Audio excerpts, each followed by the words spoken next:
We are going to recap the PC Gaming Show as the format goes. We'll briefly talk about the show as a whole. We did a little bit of that earlier, but we'll, kind of recap some of those thoughts.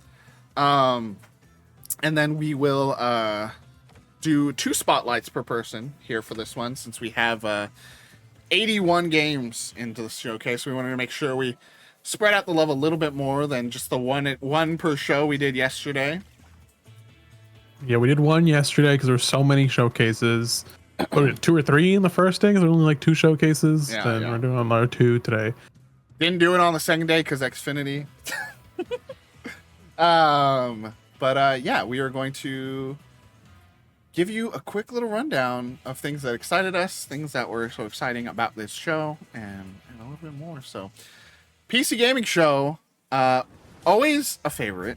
I think I not to toot my own horn, but I think I kind of nailed the vibe of it. Is there's some shows we call the shotgun blast of just everything they possibly can. Keeley tends to be like the broad appeal showcase of like let's kind of hit as wide an audience as possible, and then you have the niche things like Wholesome and that kind of have their own subsections, right? PC Gaming Show is the show for hyperfixation.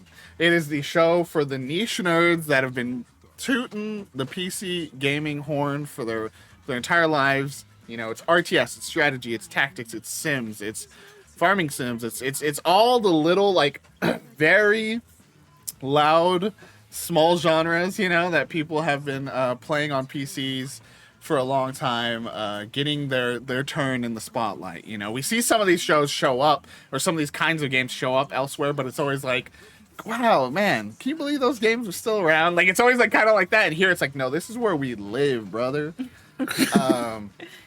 So yeah, we're always a good time. And so like every time it does hit really hard for us because, while there are some games that we're not into, the ones that do hit for us hit so hard at this show that we're literally getting up and screaming, like I did for one of my picks today, which we'll get to later. So, but 10-year anniversary for the PC Gaming Show, which is so cool. Yeah, PC Gamer Show. This is the one that has survived the onslaught. This was, PlayStation was doing their stage show, Xbox was doing their stage show, and PC Gaming Show was there hiding in the wings, but they were there at the E3 showcases. And so they've survived. They're still going. They're still thriving, and they keep putting out fantastic shows hosted by Sean, Day 9, Mika Burton, and Frankie Ward. Just excellent writing. Like we've talked about them before, where they're a step below Devolver when it comes to the commitment to the bit, where Devolver literally makes short films now.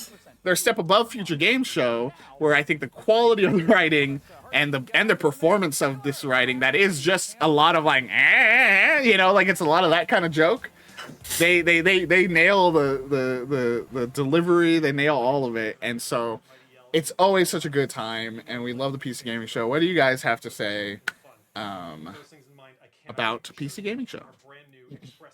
I mean, yeah, like we were talking about it earlier, like it's very much for here's a game for you, here's a game for you, here's a game for you, like specifically, not just groups of people. Like here's a game tailored to you exactly how you want it.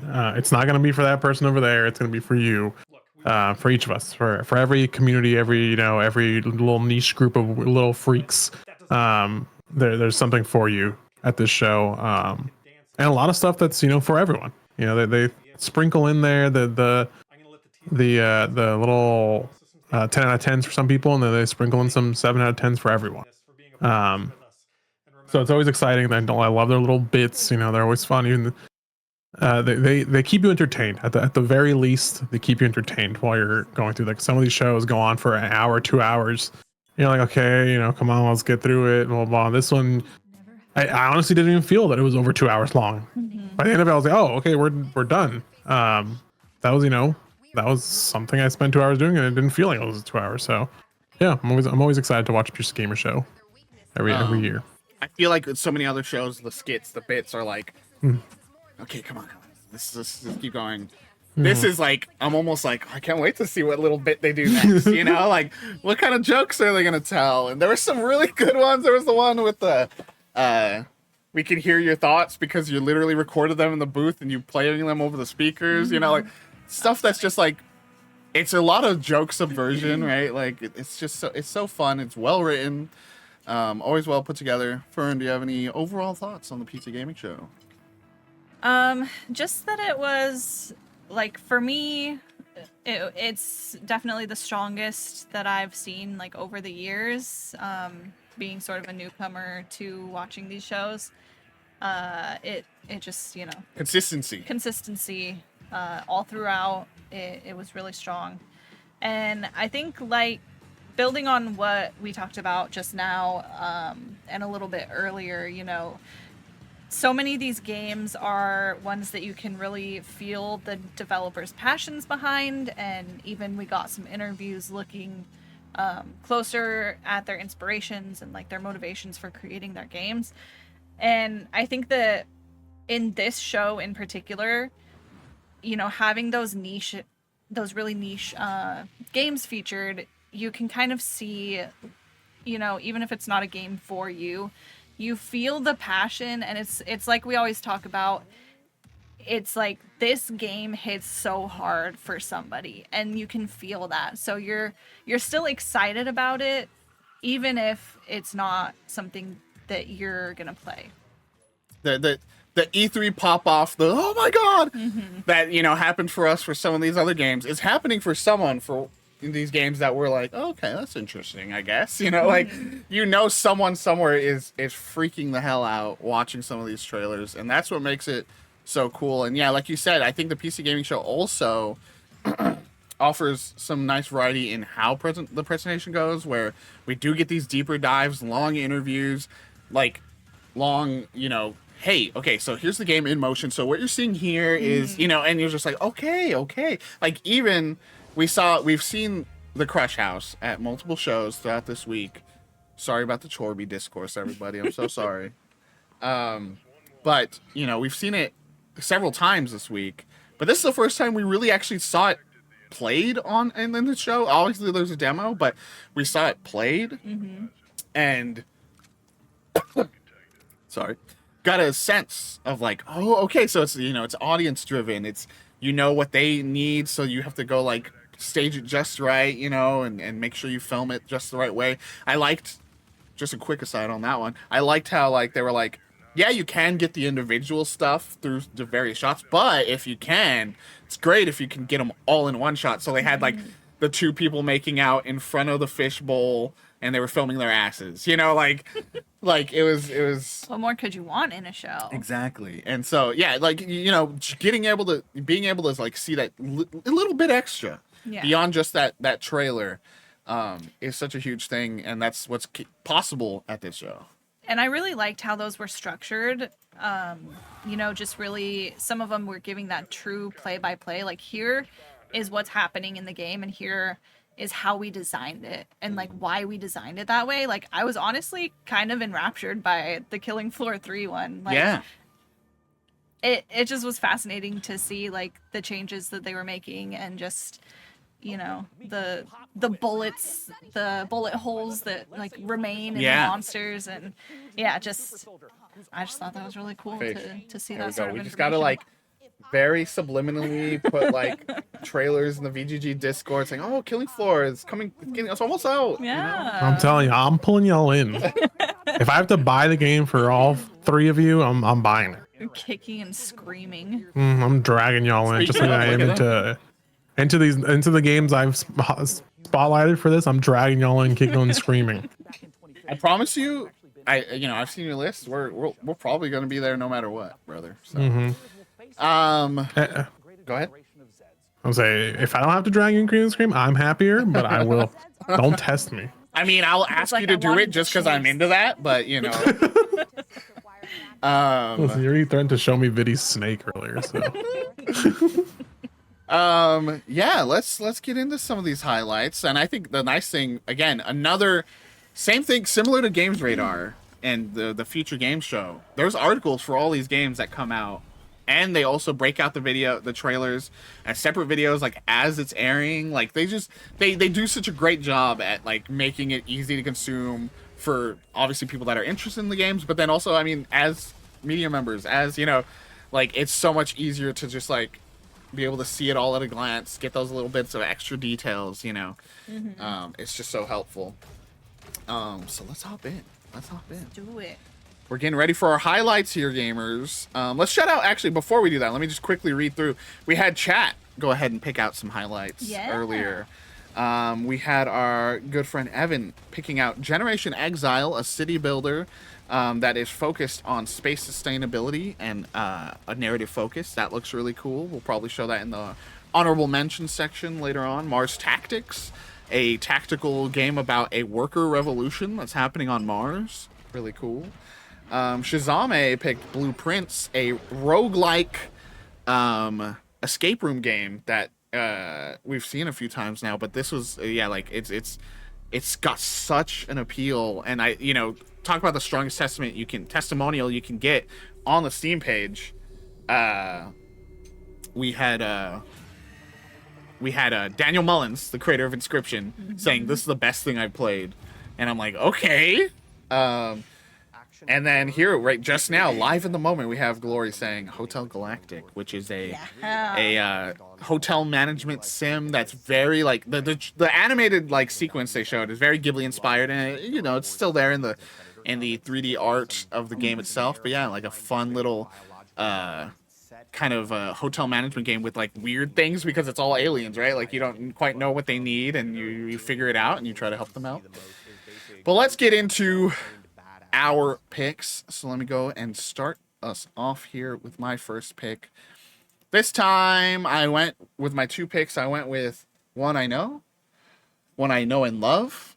You'll understand, and one a little different for little old Natoid. And that is Every Day We Fight. Let me put this on loop. Yeah, there we go. Yeah, but what's the name of the game? It's Every Day We Fight. We don't fight, fish.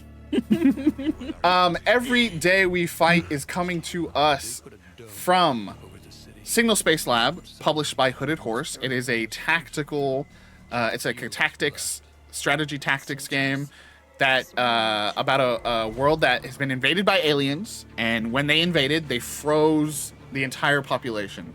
So the people that were left behind, there were not everyone, there were some people left behind, and the people that left behind aren't necessarily the soldiers. They're not necessarily the big heroes that you would think you need in this situation.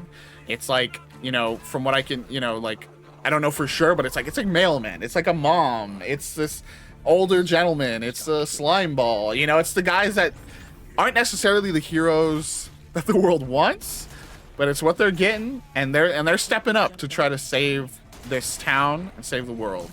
And so with the time loop mechanic, that adds this interesting thing in of like you're slowly uncovering the mystery of what's going on here, and I think that's such an interesting thing.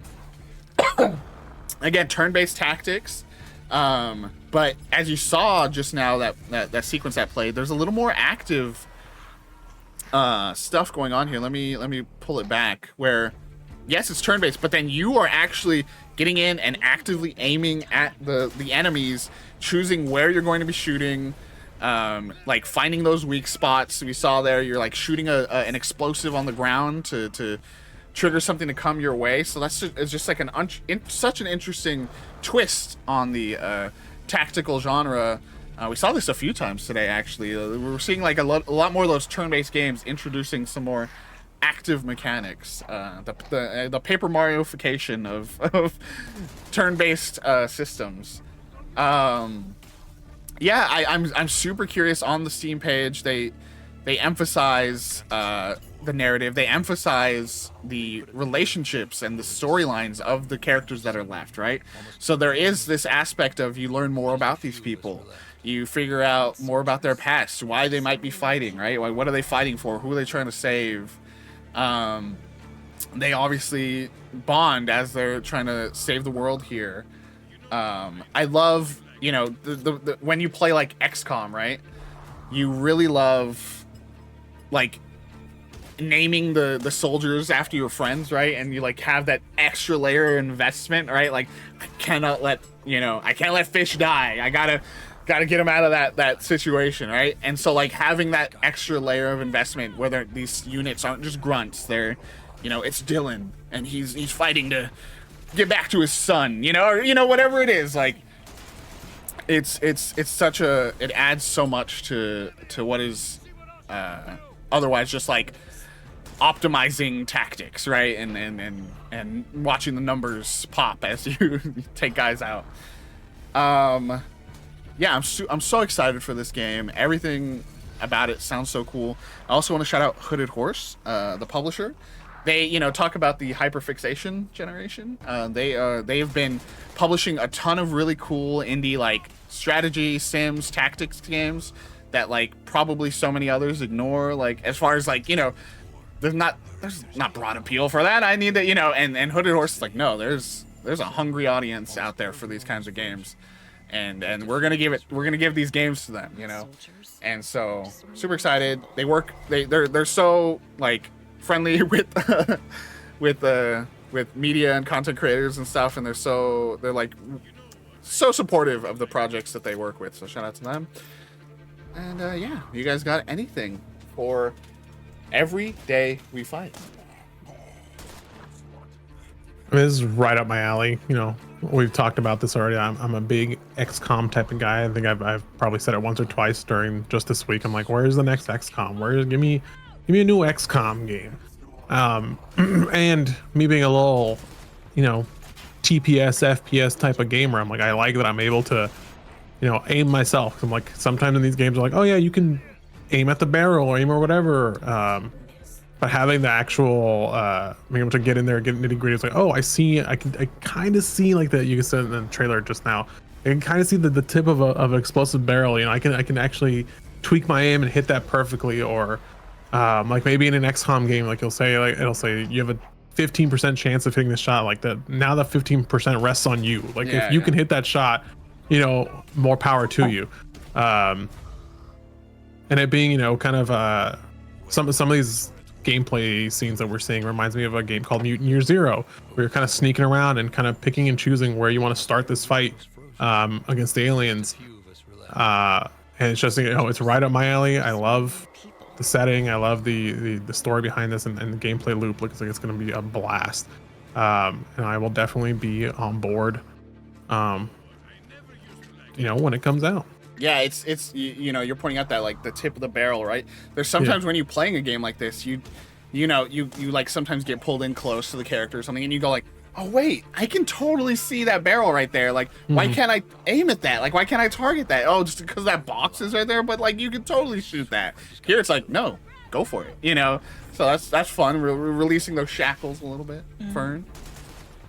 I mean, probably not gonna play it, but I can see the appeal with this one. Like the story seems really interesting, and that extra element of control, like I feel like just looking at it feels like it adds a lot to the experience.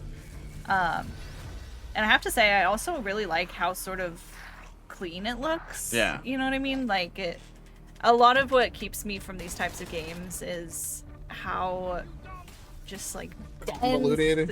Convoluted everything looks. Like the skill trees look really complex and messy, or like just the UI is overwhelming. So I actually really do like how this looks. Like I feel like I could try it if I wanted to. You could. I could. You could. It's true. Did they say this one has a demo? I think it. I'm excited to hop into that if it does. I believe it does. But yeah, I'm excited for it. No demo right now. Maybe tomorrow. Maybe tomorrow. But yeah, check it out. Wishlist it. Go check it out. Show them some love. Especially in today's age. Anything we talk about these last few days, consider taking that extra step and showing that support, because it's a rough time in the industry. So consider doing that. All right, that's me. Yeah, I love Epoch saying in chat. I love this. Let's fight against the big aliens vibes. Yeah, like I love the like. You know what? No, we're not gonna just sit down and take this. We're not just gonna die. Like, you know, we're not the people that like should be here fighting, but dadgummit, we're gonna try. Yeah, we're not John Doom guy over here. I delivered 6 packages this morning, you know, like. All right, Fern, your first game. Speaking of delivering packages, Talk way about- to tee me up, fish. Let's go. The segue. Stole from me is Oh my god. Okay. Every time. Every time. So greedy. Crescent County. Crescent freaking County. All right. So this one is coming from Electric Saint, which we saw the creative director came on and shared some words. I think it's a newer team, but the creative director He's worked has on a bunch of had, things. yeah, is like an award-winning game dev, and like mentioned has worked on like Fall Guys and, you know, just some other stuff. Seems to have a lot of talent. And just speaking of hyperfixation games, they talked about like they just really fixated on this idea of Motor brooms. yeah, and like witch tech. And so they had the idea for years. They're making the game, and it looks fucking amazing. So you're playing as this witch, and you move into, I think it said like your cousin's decrepit old house. It's like empty, it's sad, and it's sort of like coming of age, finding home, finding what home means to you in this new town, as a young adult, as a messy young adult, they say, for all you drama lovers. And so by day you're delivering packages all around the town to make money. Go back And to the trailer. Now that we love what you're saying, Anna. You know, that all I can't hear it the anyway. talking. Yeah. You're delivering packages by day, and then by night you're like doing these motor broom races against like your friends, your rivals, and sort of like building relationships that way by, you know, impressing people with your skills. And it looks like there's some pretty interesting like opportunities to upgrade your broom. As you're making money, you can like get new parts, you can increase your speed or your gliding ability. It even mentions like there's some sort of like powers, like a phase shift and a time rewind. And so, you know, upgrade your broom, do more jobs, get more money, win more races. That was a really funny part. Yeah. Looks like, you know, you're probably taking all kinds of weird and wacky delivery requests For this island of witches. Yeah. And so there's also like a relationship building element. You're making friends. End of the trailer, huh? You're finding some chosen family. You're perhaps trying to Oh! date somebody. You're perhaps trying to kiss somebody, which I love. And yeah, I just the look of it is amazing. The concept is amazing. I don't know. I'm so excited for it, and I would like to have it now. Yeah, the developer said in that interview, it's like Kiki's Delivery Service meets Akira Motorbikes, and that's just like, talk about an elevator pitch, huh? Yeah, I was briefly looking because I was like, I feel like I know Anna from somewhere, and you know, I was trying to like look into it, and I ended up on Anna's like professional page, and I saw that, yeah, the motor brooms like concept has, yeah, like you said, it's been like there's an art piece that like was like a big deal like from years ago, from Anna, of this idea of these, you know, witches with technological magic. I love blending like magic with like modern aesthetics. I love Final Fantasy VIII. That's exactly what that game is. It's like the the first one. I mean, Final Fantasy 7 obviously had it, but like Final Fantasy 8 expanded on it in a lot of fun ways. Glory says Akikira. Yeah, no, this stole all of our hearts. I feel like I think we were all just like, okay, tell me more, and of all of them, this is the one that just has me shouting. Talk about barking genre blending too, right? Like it seems like there's so much going on here. There's racing, there's the delivery, there's optimizing and upgrading your house as well, not just your. One funny thing, just to call back to their interview, it seems like maybe the upgrading of the house, it's not just decor, but it seems like that might affect your relationships too, because they mentioned that thing about like you have to have a bed frame first before like anyone will date you because they have some self-respect. So like maybe you have to have certain things in your house before you can get to the next step of a relationship. Yeah, it's so cool. Fish. What do you got? I mean, yeah, it captivated pretty much all of us. I'm a big Akira type of dude. Love the little racing, love the little upgrading. You all know we all love a little do your chore, do your job in a video game, but hate it in real life. So delivering little packages and doing all that. Seems like a blast, and just little be gay, do crime, and date is a great game. I love the aesthetic is so good. The colors are so good. Leaning into that, neon anime. Lots of gay colors. I love it. I need it. I want it. Yeah. So please seek employment. I mean, look, buddy. Yeah. We're trying. Why is everyone always telling me that? Any last words for? That's it. That's Crescent County. Hell yeah. Hell yeah. Yeah, can I get a hell yeah from the crowd? Hell yeah. Thank you. Fish. You're up. Fish. I'm up. I'll say a fishing game. Okay, let me find one. Yeah.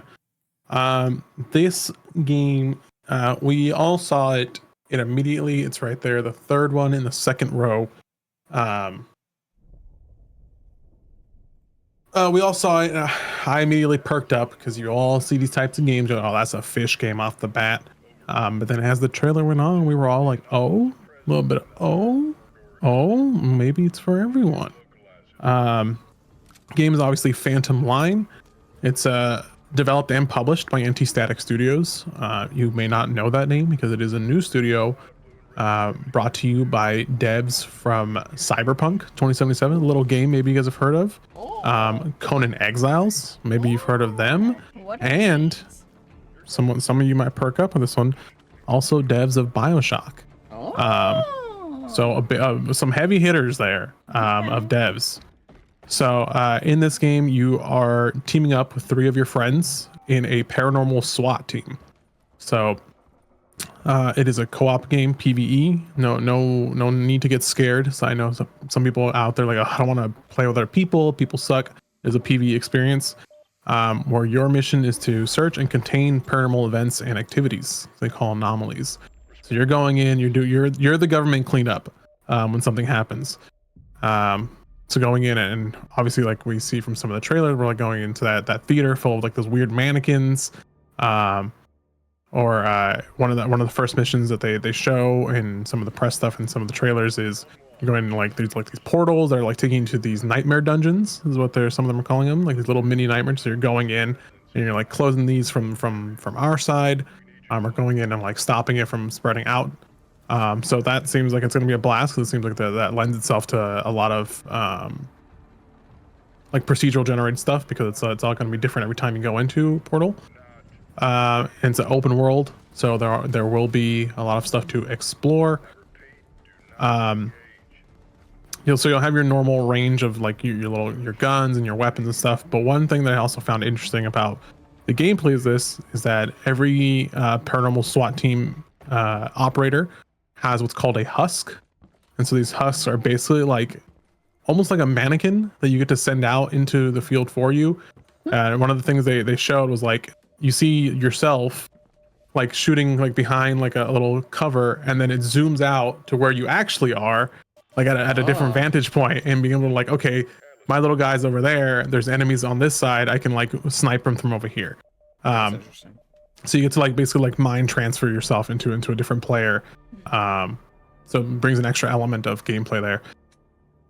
As well as all of that, there's also a base you come back to and upgrade with all the stuff you find inside of these anomalies, inside of this open world. So you can upgrade yourself, upgrade the base, and upgrade your husk. So like the stuff that I was seeing, like your husk starts out with like a tiny little rinky-dink pistol and stuff, and no armor or anything like that. And then later, you can basically have a second soldier that you can send out into the battlefield with you. So obviously crafting, that you get resources from out in the world, so you can like cook. There's some light elements of cooking here. You get from animals into yeah, exactly.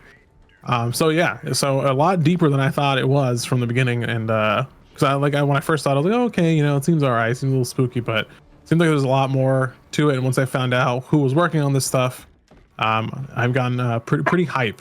The more I learned about it, the more I started growling and barking at this. Because it's all the elements that I like from stuff, and it's in elements that will bring my friends into this, because that's what I care about. So yeah, this will be out sometime soon. We don't know when yet. I don't know if we even got a date in that trailer. Let's see here. We're at the end. Yeah, we're at the end of the trailer.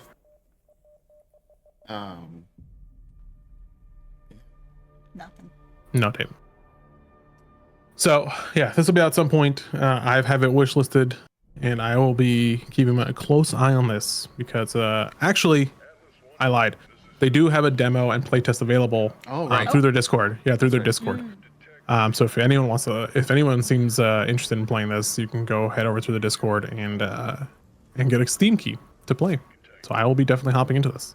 Hell yeah. Yeah, we obviously, our friend group likes a lot of the spooky co-op things. We love a Lethal Company. We love a Phasmophobia. We love Ghost Exorcism Incorporated. And so when you kind of reveal to us that this is a co-op 4-player type thing, that's like kind of like not quite run based, but kind of, right? Like it's kind of like you're going into these places and it's different every time, so you want to just keep trying, keep pushing. Super into that. I'm curious, like I want to see like do things leak out of here, right? Like do the anomalies come into the open world and you have to deal with that. Here at the end of the trailer, it's you coming up across a seemingly another agent of some kind, a scientist from the organization you might be part of that made it that far and it's doing something. So like there's situations where you're like rescuing people from in there, stuff like that. Sounds really interesting. And yeah, I'm curious to see how it all manifests. And I will report back. Yeah, please do. Fern? Yeah, I mean, same here. I'm intrigued by this. I think the setting looks great. I love a sort of like spooky woods, like abandoned city type of vibe. And we have to shout out the fact that the Nightmare world is very Lynchian, very Black Lodge. Yeah, exactly. So this does take place in a post-nuclear Europe. So, so we will be like in an exclusion zone, basically. I don't know. I don't have much to add, but I'm well. definitely Here's the question: if Fish gives us the green light, that's what I'm saying. Well, here's the question: are you kicking and screaming, or are you happily enlisting when Fish is recruiting? That's what I'm saying. I'm waiting for Fish to get in that playtest and report back, but right now I'm neutral. Like I'm down to hop in. If I don't love it or I'm too like creeped out, then I'll just stop. But for now, that's so healthy of you. I'll get in. I'm there with my friends. Phantom Line. Very cool. Very nice. I'm up again, huh? Yeah. You do this every time. I just when we do the multiple games, it's like I forget how this works. So this next one is kind of an obvious one. I was literally, you talk about kicking and screaming. I was doing that when this trailer started up, and it clicked what I was seeing. We're going to Rise of the Golden Idol, of course. VGG Game of the Year nominee alumnus, Case of the Golden Idol. This is the follow-up to the what I call the truest detective game I've ever played. What can I say? Golden Idol is back. It's back, baby. I mean, just once this started going and you're just in and you see those interfaces again, you see these things popping again, I'm just like, I mean, give it to me now. There is a demo, so I don't have to wait too long to be given everything I want here. There's some fun little details once you start reading about it. 15 new cases. I believe the base game had like 12. Like, so this is bigger in scale. I love the story is you're a treasure hunter, right? So the Golden Idol, it is this mythical artifact that can give people a lot of what they want.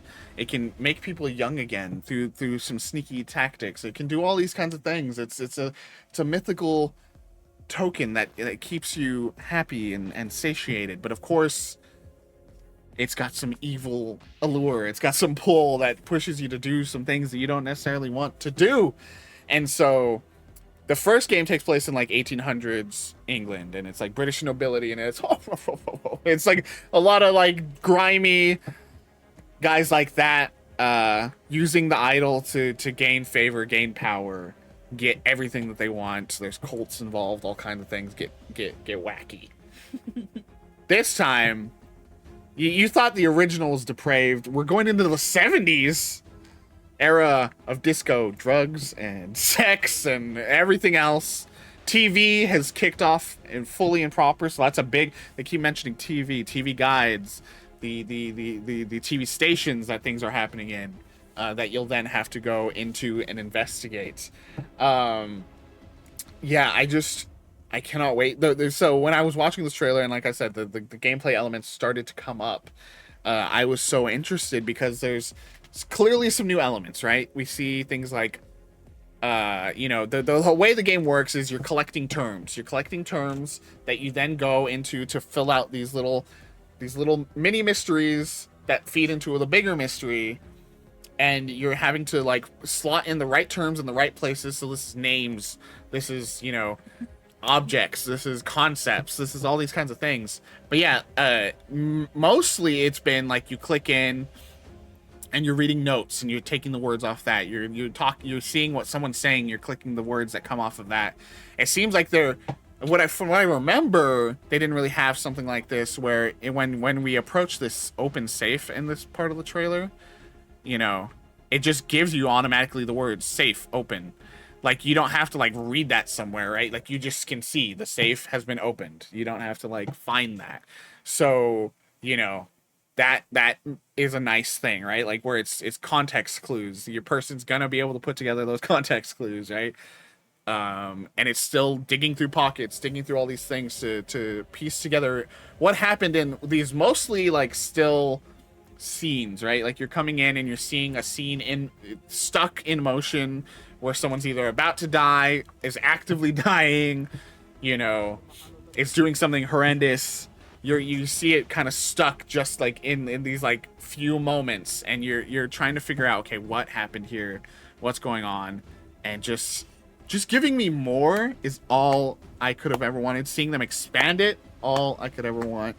Yeah, the art matching the griminess of its characters and its world, and it's like, it feels like dirty, it feels wrong in some way, right? Like, and so it's just, I can't say enough about the Golden Idol games. If you really love like mystery games, please check out Case of the Golden Idol.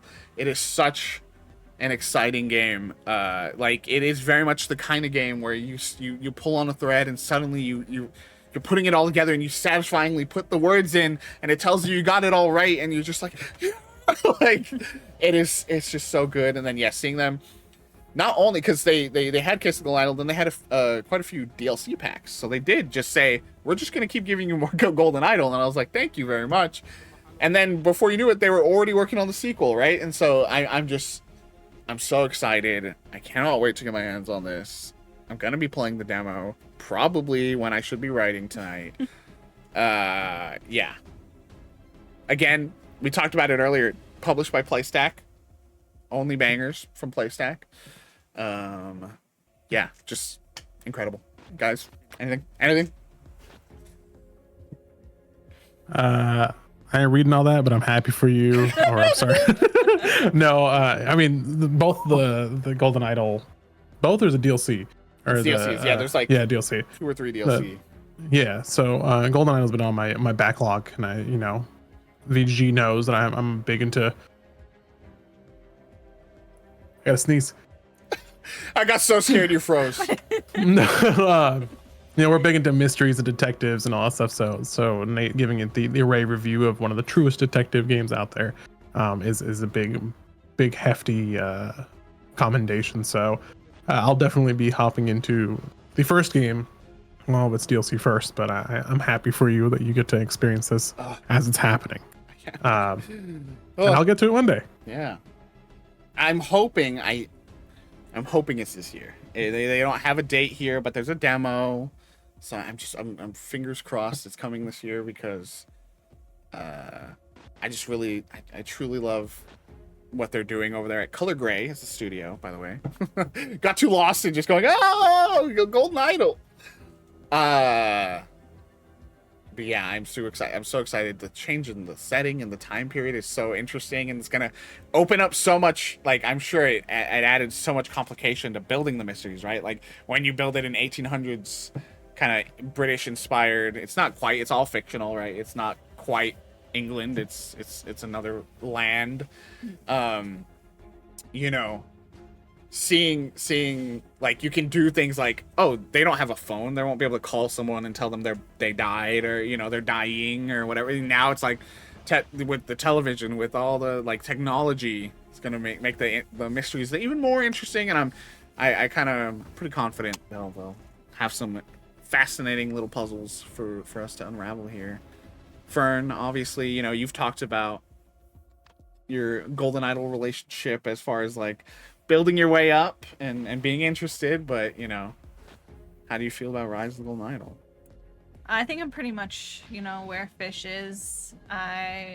This is sort of on my backlog. Like, I think I will get to it eventually, so I won't be getting to this one for some time. Gotta get to the first ones. But yeah, I've been working my way up with some of the more like cozier and like simpler versions inspired by the Golden Idol games, and I really like the change in setting to I like the depraved 70s. I think that's gonna be perfect a really match, cool right? setting for it. So yeah, okay, I blanked. I forgot what I was gonna say, but I'm so excited for the team. They're getting so much love. This is gonna come out on they got a Netflix partnership with this as well, so it's gonna be on that service. Yeah, man, Rise of the Golden Idol, rise up, rise up, rise Golden up, Idol rise up. gamers. Hell yeah! All right, Fern. Oh, moi. Someone's about to perk up for this. okay. It's right there. First It's just one. right there. It's ready for you. All right, so my next one is Aloft. I wanted to shout out, especially because of something we learned at the very end after looking into this. We learned that this game not only is multiplayer, but is up to 8 players, which is huge because it's so hard to find games that you can play with like more than 4 people. Okay, hold on. Remember, throughout the trailer, for some reason, I was like, I have an inkling that this is more than 4 players, but like I don't know why my brain's saying that. Okay, 1, 2, 3. There's only 4 people here, so Yeah. my brain was like, it's like I just knew. I was like, there's more than 4 people. There's gotta be. Spidey senses. So just that alone is super exciting. So this is a game where you are sort of like building a base on these flying islands, turning an island into a skyship. And it's co-op sandbox survival game. You're fighting back against this fungal corruption, and there's just a lot of different like challenges that you'll face as you're flying. Like you can fly into different like types of weather events to gain different resources or like things that your ship needs, but those also, you know, present dangers and challenges that could like mess up your ship. Let me try and find the example of that if I can. But there's also like, you know, you're doing some combat. The first time we saw this, I don't know why it just seemed like much more kind of cozy, like exploration than I thought.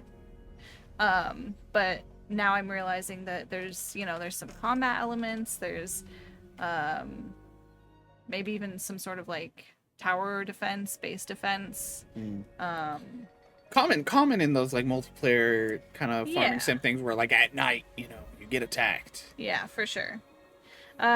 There's also some farming elements because you can plant crops and you can care for animals and gain resources, and the animals can even help to protect you. That's fun. Yeah, so it has a lot of those elements that, you know, everyone here I think is a farming sim gamer and wants that. But yeah, you're basically, you know, trying to fight off this fungal corruption. I think that's actually what those, like the mushrooms we saw, I think those are sort of like the main enemies.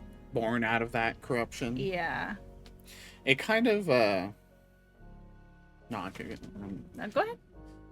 It kind of reminds me of like Guns of Icarus fish, right? Like, you know, but like, ooh, Guns of Icarus. Taking that idea of having this ship that you're all helping maintain, but also making the ship your home.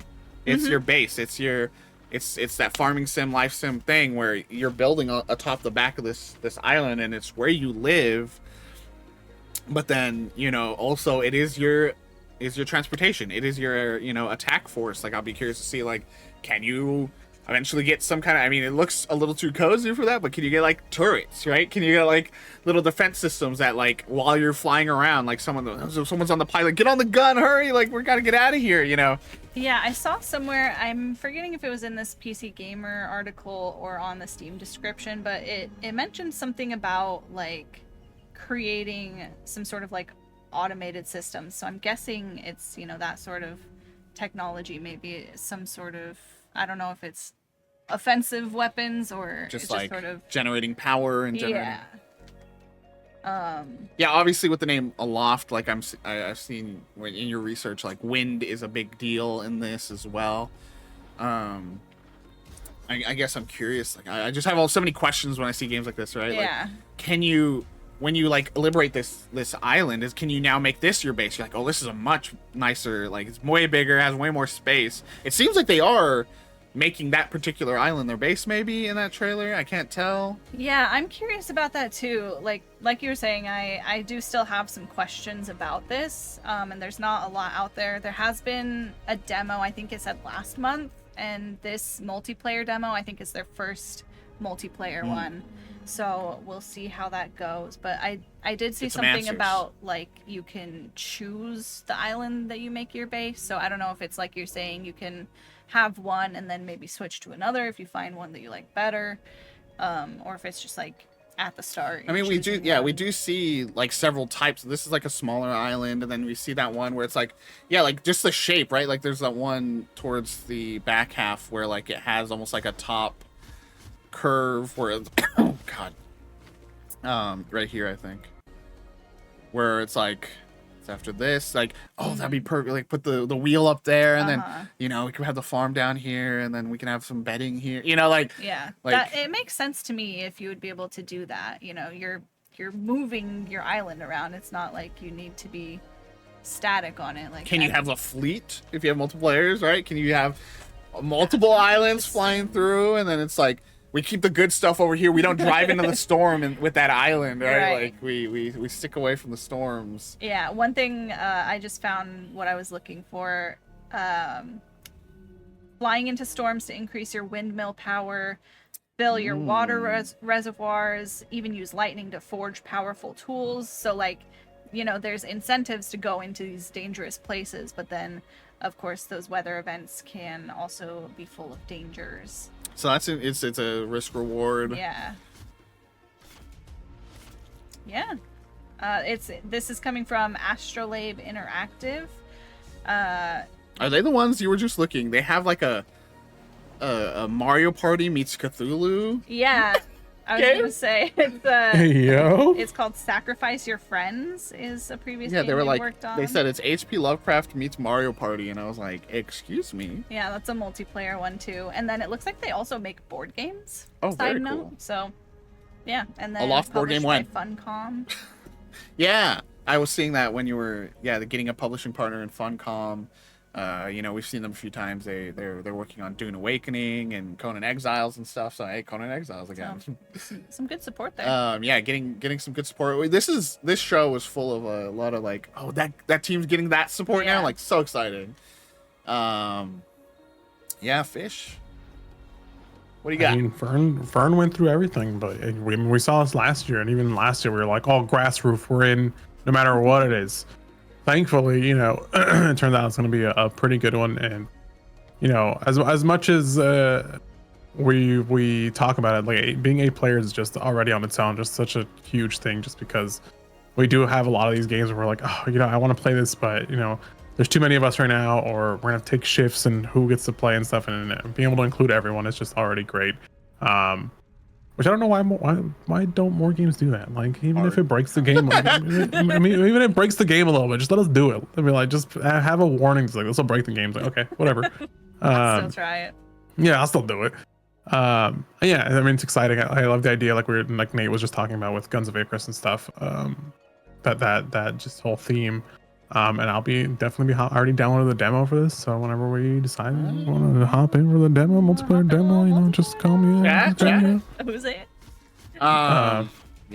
Let's take to the skies, gamers. Yeah, I'm super excited to see. Again, this year's another one of those payoff years in a lot of ways, where it's not a lot of like. And I mean, there is actually. I take that back. Like, people will say there's not a lot of world premiere, not a big new game. There is, especially here. Yeah, there is, but like dozens. It's also a lot of, hey, you remember that game you saw a couple years ago that looked really cool? Here's the gameplay. Here's a demo. Go get hands on with it right now. You know, like it's really fun in that way. And I think a lot of the picks we have today are a lot of that, right? Like and over the last few days, it's like, oh, that looks great now that we're seeing it properly. So I will say, nothing that we saw this year that we've seen before didn't take off my wish list. Some games where you're like, oh, I don't know if that's gonna be right for me now. No, everything we've seen before, I'm like, okay, you know, that's still staying on my wish list. I love the way that looks. Stays. All right, Fish. Me done. Take us home. Take us home. Which I put this on as my last one because we've seen it a few times already, but this is probably the last time we'll see it this week. No, Ubisoft's picking it up, man. Yeah, Ubisoft picking it up. It's going to be right there, second row, last trailer. No More Room in Hell 2. So this is done by probably most known by everyone around here by the Chivalry 2 devs. But they also before that, it's funny that their team is just the No More Room in Hell team. Published by Lever Games. Oh, actually, no. Hold on. Who they get picked up by? Hold on 1 second. I'm so sorry. Unprepared here. So many emails. Oh no. There we go. The Tom Banner Studios and self-published. My bad. I got everything wrong. But yeah. So this is the sequel to the hit source mod No More Room in Hell 1. If anyone remembers that from many years ago. Let's see, 2011. So this is a long time ago. And I was there, ground floor, you know, 13 years ago, playing this source mod, where you basically we're playing Left 4 Dead, but slower paced, and with more focus on teamwork, with up to 7 people back then in Normal Room in Hell 1. They did say, I believe this one's 4-player now, or is it 8-player? I thought it was. I thought. I saw. Yeah, 8-player. This is still 8-player. Okay. I remember that was another. We were like, ah. Yeah. So back then in Normal Room in Hell, obviously we don't have the most information, but I'm gonna go based off some of the information here based off of what Normal Room in Hell 1 was a lot more focused on slower gameplay. Now that we know it's from the devs that made Chivalry 2, it makes a lot of sense, because back then in Normal Room in Hell 1, 13 years ago, there was a lot of focus on melee gameplay. And then they went on to make Chivalry and Chivalry 2, which is exclusively pretty much melee gameplay, and they know how to do it well. Makes it feel, very heavy, very tactile, very, you when you hit someone with an axe, you're like, oh yeah, that looks like it hurts. And it's a lot more focused on, exploring and puzzles and stuff. Like, it's not just get from point A to point B. It's how do you get from point A to point B, and how do you do it, safely. So in this one, we'll be launching early access soon. They say Halloween. So hopefully we still hit that mark. And with that, they'll be launching with their first map, which apparently their maps are going to be procedurally generated. So it should be a different run every time you play. Their first map is the power plant, which we see a bunch of here in the trailer that we've seen so far. Going to include a bunch of POIs, at least 12 POIs, just at very minimum at launch. 8-player co-op, obviously, and permadeath characters with character progression. So it's going to be a very, very interesting time. Permadeath basically is going to mean that if you die, you lose that character and have to start off again from zero. Meaning the gear you had, or the level ups or whatever you had, you'll lose those. It's kind of sort of like in Lethal Company. When you die in Lethal Company, you don't get as much XP if we don't all survive, something like that. A lot of this is finding and foraging and just looting stuff. So even if we end up dying, we'll still end up having fun and finding new stuff to do and find. Something I know Shazame had asked for when we first saw this, and we're all kind of excited, is there will be at launch proximity VoIP, and they say also a group up communication system, which I don't know what that means. Maybe it's like a walkie-talkie. It's like we can find I know a game, Friday 13th used to do it, where like you could find a walkie-talkie and only people who also found walkie-talkies can hear you. So maybe you'll be able to find one, and maybe your friend found, it's like, oh, I'm at the gas station, where are you? Like, oh, I'm at some farm or something, and be able to group up that way. It's gonna be multiple enemy types. Go ahead. You press on and you're like, hello? Where'd you go? Yeah, and then you don't hear anything. So it's gonna be multiple enemy types and appearances of enemies. So it's not just gonna be like, the dogs in Lethal Company. They all look the same. You know what a dog looks like. There's gonna be different types of enemies and how they look. There's gonna be unique enemy encounter moments. So there's gonna be basically almost like world events in the map. That may be like, oh, when I came here last time, it was pretty much empty, but now there's this super crazy boss zombie here or something with cool loot or whatever. There will be an inventory system, which I'm guessing is going to play into the whole permadeath thing, where you're going to have an inventory where you've looted a bunch of stuff and carry with you, like food and new weapons and modifications for whatever. There will be a focus on melee weapons and as well as traps. So maybe there'll be a little bit of a defense thing here. We're like, oh, we're all looting in here. Nate, do you want to go set up some traps so we don't have to worry about it while we're looting in here? As well, you've probably seen from the trailer, a big focus on the dismemberment of the zombies and stuff. So probably just like we saw in some of the Killing Floor 3 trailers and stuff, shooting them in the leg or something was going to slow them down, so you can get away or whatever you're going to do. So I'm very excited just because this is a sequel to a game that I did play a lot of a long time ago, just because it was one of those free games where you're like, oh, I have Half-Life 2. I'm 13 years ago, I was in my teens, so we didn't have money or anything. Like, oh, it's a free game, we can play it, and all we need is just to own Half-Life 2 because it's a source mod. So this did start as a mod. Now they thankfully have been able to fully work on this game full time, because they still, for a long time they supported Normal Room in Hell 1. So very loyal devs and very dedicated devs to this. They did say that thankfully the majority of the Normal Room in Hell 1 team is working on this as well. So looks like we got returning people coming in. But yeah, I'm super excited for this. Hopefully we get a play test something before the early access, but I will be there ground floor again. I kept waiting for you to bring up the thing that is like the most. The most insane thing about this, I completely forgot about it. Is that once you guys load, once you and your team say we have 8 players, all 8 of those players are going to be starting at different points on the map. I hate that. I love it. So you will be starting off alone. So a lot of the gameplay is going to be you scavenging for stuff by yourself and hopefully finding your friends on the map with you and be like, oh, there's Fern. Okay, Fern, let's walk around, group up, and then you walk into another group of people and you're like, oh shit, that's Shazame and Nate. What are you guys doing here? Did you guys find anything here? And then you're grouping up and doing all that. It's obviously going to be strength in numbers, but for the time being at the beginning of the game, you're going to be alone. It's going to be scary. It's going to be great because it's just going to be Nate screaming, looking for us.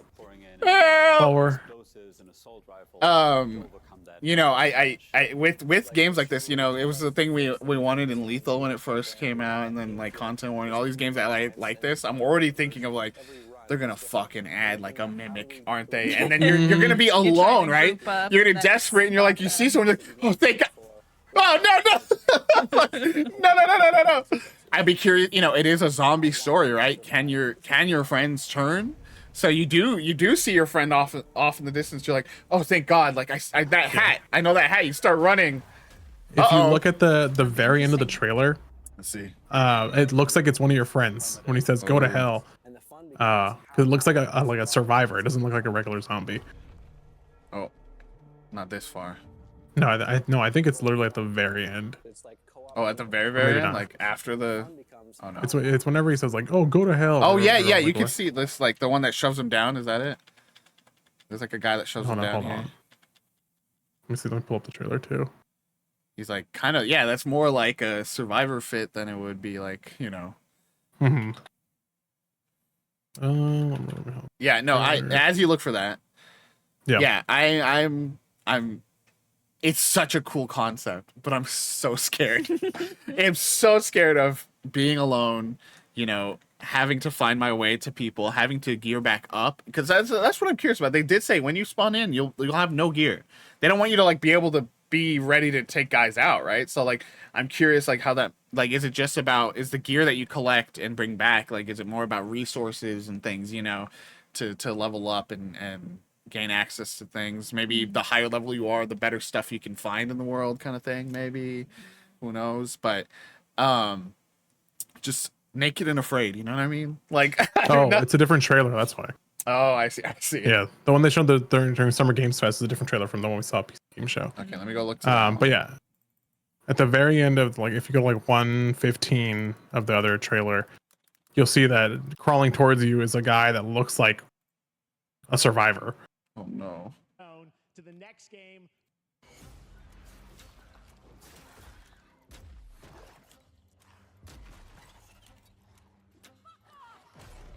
Fuck off. That was the one they ripped from. Yeah, I think this probably has the Keeley intro too, so that's probably why it's a little longer. It's okay. Yeah. We want to show it off more. Yeah, so look like even there, right? We saw like gameplays. Look at procedural. those 6 or 7 people. Right. Oh yeah. Oh yeah, it's the guy. It's literally the guy we see. Yeah. The one that gets torn apart. It's him. So oh no. Interesting. In those moments where like, oh, I don't hear Nate on the walkie-talkie anymore, and then later you see, oh, isn't that Nate's character? I'm curious, like, how long the sessions are, right? Because like, I wonder. It feels like these would be lengthy sessions, right? So then, when you die, are you just kind of like toe tapping and like? Obviously that is like in Lethal, but like you watch. But if it's like a slower pace, like it's not I don't know. It'll be interesting. It'll be interesting to see. I'm sure they're working out those things, right? and they will through early access as well. It's so cool. You know, the other thing I wanted to, you know, I was just remembering this. The team is like known for this, right? Because Chivalry was born also out of a source mod. It was a source mod like that they made Age of Chivalry to like give like new gameplay styles within the source mod, try new things. And so like to see them, you know, level up in the ways that they have through Chivalry and now Chivalry 2, and then now being able to come back to like their roots and revive this series and do it in the right time, right? Like this is the right time for this, as people are so obsessed with lethal and so obsessed with these more dynamic. That's the thing, is like the dynamic like play experience where no time you play is going to be ever the same. And so like with the dropping in random places and all that stuff, like I expect this is going to be the same thing, where, you know, like, oh shit, I hate dropping in the mall, like, you know, like, oh, get me out of here, like it's littered with zombies. And like, and hearing your friend. One thing I will say that I hope they bring back from No More Room in Hell 1 is there was an infection gameplay aspect to it. So you could find cures in there, but one of the things they say is like, you know, you can choose to hide it from your team until hopefully you find a cure, or, you know, tell them and you know, potentially have them put you down. Yeah. So hopefully there will be that gameplay aspect coming back, just because that was a fun thing to, like, you know, quietly decide for yourself, like, am I going to tell them that I got bit earlier, or, you know, hopefully we find something, but if not, you know, I'll turn into a zombie and try and kill them. So yeah, it should be a fun time. I'm curious, like, I actually haven't checked, like, do they have modding support for other games? I mean, they came from a mod, right? You know, so it'd be cool. And so like we see a vast mod community around games like Lethal, and, you know, like, so it'd be so cool to see that, because, you know, obviously they're working hard to get these levels put together and all these other things, but like we gobble these things up so much, and so like being able to see people you know, adding their own flair to the world would be really cool. No More Room in Hell 1 has workshop support. Okay. So that would be yeah. You got anything, Fern? The more I see this, the more I'm hyped for it. I gotta say, like, it just really, I don't know. There's, like, you're always saying you're so confused by my tastes in games, because there are some scary games that I just really, I just really like, and this seems like it's gonna be one of them. Like, I don't know. I just really like those, you know, sort of run-based, mission-based, like, you're trying to go in, complete this objective, you can replay it, and it's different every time. Like, I just think that's really key for me in, like, a horror game. And I actually really like the idea of, you know, dropping different places, everyone in different places. I think it sounds really freaky and fun. And like, I wanted to read this out on the Steam description. It says, each match you'll go from shaking in the darkness with only a beer bottle to forming a fully stocked co-op squad with assault rifles and explosives. So it's just like imagining yourself out there. You're like, I found a fucking wrench. Like, you know. What do you got? I got a wrench. I found a stick in the woods. And then your friends got like body armor and like a rifle, and they're like, what? We've been in here for like a half hour. What have you been doing? The other thing, fighting for my life. Literally. The other thing that has me really interested is it talks about, like, you can either, you know, smash your way through the hordes, or you can use some strategy too. It says that, you know, the zombies react to every move and noise you make, so you can potentially, like, draw them away with a car alarm, or you can use, like, traps that you find, lead them into it, or, you know, use just all these different ways to distract them and just haul ass and get away from them. So I just think that, you know, there's a lot of potential there for those frightening moments alone in the woods trying to find your friends. I just read this too on one of the press things regarding the permadeath. That's going to be fun, because it's going to create a lot of makeshift heroes out there, because apparently since as we have to extract out of there once we're done. The more people that extract, the higher the rewards get. Oh. So you're gonna have people like, I have nothing right now. Get out of here. I'm gonna go loot and everything. You guys get out. I'll stay behind and get all the cool stuff and bring it back for you guys.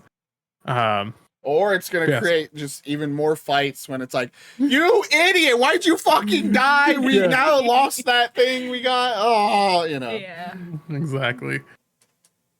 I don't know, man. I think it sounds pretty cool. And I mean, for me, I'm it's not got big the on juice. zombies either, but it's got the juice as far as like the gameplay. It has the juice. I'm just scared. I get it. I'm scared too, but it's the scared that like it's like got me excited, No. I'm feeling a spark. I get anxiety attack. I'll come find you. I hope the walkie like has like multiple channels too, so you're like you're like walking around and you're like, anyone, I'm on channel 1, anyone, channel 2, like and while you're also just like hiding from zombies, right? Like trying not to alert zombies. I'll be curious to see, like, obviously they're trying to be like a little more grounded, right? Like, but I'm curious to see if they'll get like boss zombies and like, that's always such a thing in like even Left 4 Dead and all these other games that are like these multiplayer horror experiences of like running into that one thing you do not want to run into. You're like, oh fuck, especially if you're alone. Like maybe when you have a group, you're like, let's take this guy out. But if you're alone and you're like, I got a wrench, like, that would be fun. Maybe it is just the hordes, which is fine. But like I'm so excited to see this game evolve as well. Yeah. It's coming out in early access and it already looks so good, and I'll be curious to see where they take this over time. Again, they have the studios evolved so much, the studios grown so much. I'll be curious to see what they do with this. And just on that of like hopefully seeing like boss zombies or something, it looks like we're gonna have like some Left 4 Dead ass like finale scenarios, because that's what they say is like you locate your co-op allies, work together to get to the final objective at the map's center. As the difficulty rises, gather weapons and equipment to survive the rising threat, moving your squad towards the map's power plant finale. So it's gonna be like, get the radio working, call in a helicopter to like hopefully pick you guys up or something, and you get that moment where you're like, only 6 of us fit on here, and you're like, bye guys. Next one's on me. Maybe vaguely even like, like me, I'm all scared, so I just like always I start and I just run towards the power plant. Like, I'm just gonna go over here, everybody's gonna meet me there. I like the idea of like, the rising difficulty, almost like that drive. Like you can't just be passive. Like like it's gonna get worse and worse. It's not gonna get better, So if you gotta meet the standard or you're gonna be left behind, brother. I'm excited for it. I'm just so scared. I'm trying to like, it looked almost like he has like body of Christ on his back or something. Like, what is this? The body of Christ. What is that? He's got like a little, is it just his pack is just lit weird? I don't know. It might be just a weird lighting thing. It's just lit weird. I think it's like viewed from the side. That's like kind of the side of it. Oh, yeah. No, he's got the body of Christ on his back. Yeah, okay. He's got the body of Christ. That's what they're there. Maybe so. That's what the mission is. They got to get in. Like, it looks like he has arms, like this. Anyways, no more room in hell. Day 4. We done did it. We done did it. We done did it. It's over. It's so over for you. It's so over.